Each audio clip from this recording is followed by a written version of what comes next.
What up, YouTube? Flash Speaks back, another video. Listen, I'm definitely not one to agree with everything that Triple H or WWE management does. Oftentimes, I disagree with a lot of the creative. But what I'm not understanding all of this bitching about the draft.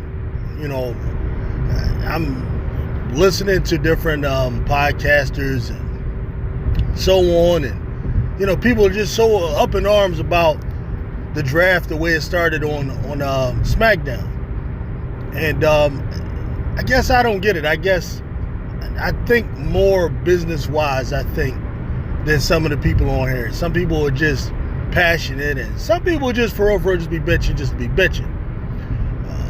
You got to think. Right after, just look at the timing of the draft. It comes right after WrestleMania and before Backlash.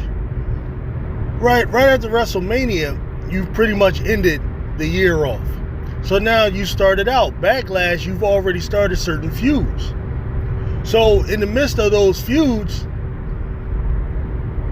if you were to switch any of those people that are involved in feuds, which are usually going to be main roster, big rock money people, everybody's not in a feud.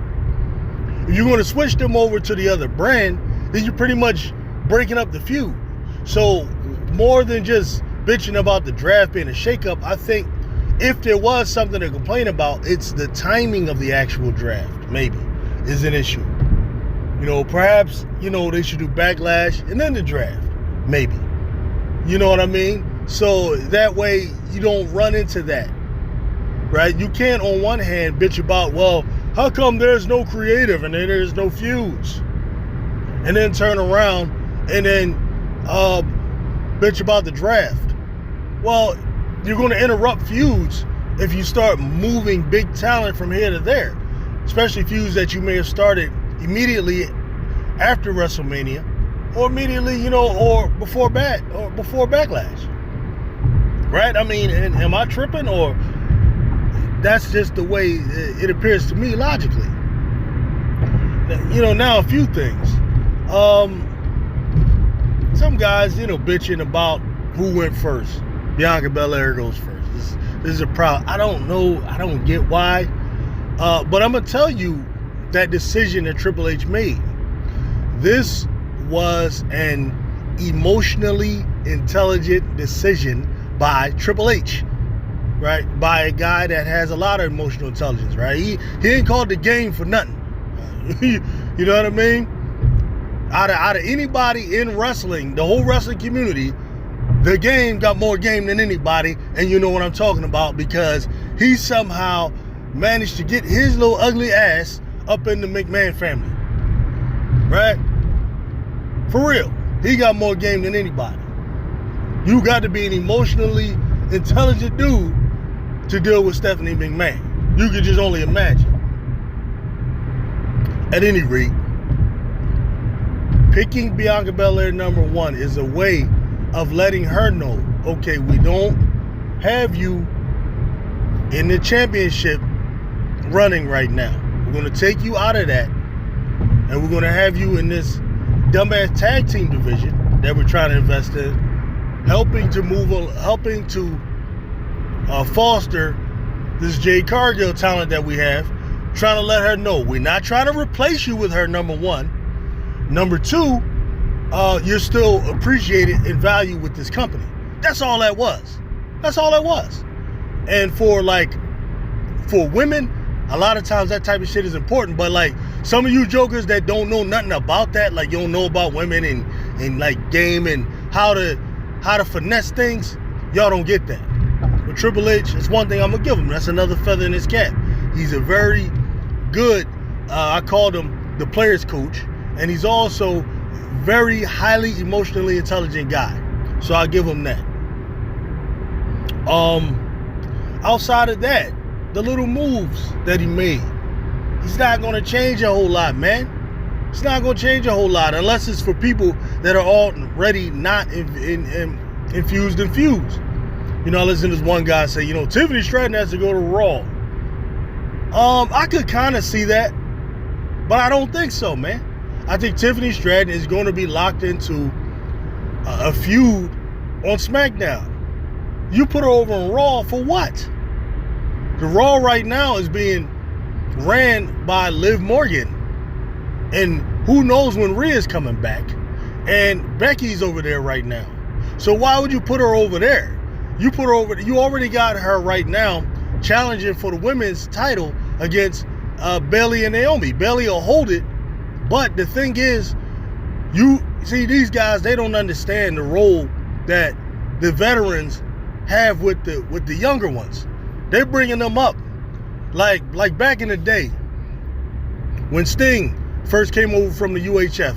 Him and Ultimate Warrior had broken up. You know, they were the Blade Runners over in UHF. Sting goes to NWA. Whatchamacallit, Jim, who's the Ultimate Warrior, ends up, he's Dingo Warrior at some little cheesy behind, I think Memphis, somewhere, before he ends up coming over to WWF. But the point is, Sting really was nobody. I mean, he had the look, he had the charisma and all of that. But it was Ric Flair who was on top of the world at the time. We're talking about Ric Flair, who had just finished his feuds with Kerry Von Erich. Then he finished his feud with Dusty Rhodes. And then you bring in Sting, this new talent. And what did Ric Flair do, man? He put him over through the, at the Great American Bash. Him and the Road Warriors. And Flair ain't had to do that, man. But that's the business. Right now, that's what Bayley is doing for Tiffany, man. They're not just throwing Tiffany in there and have her just giving her belts. They don't do it that way. It's just not the way it's done, bro. Unless you want them to do it like how they did Paige, or that corny shit that they did back then. No, they're trying to, these people, one are grooming the other. So they're going to send Tiffany through the Bayley channel.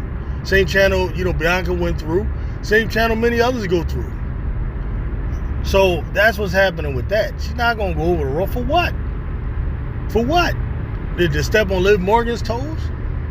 I don't see that. Many of the same guys are going to stay where they are. Drew McIntyre, he's going to stay at Raw.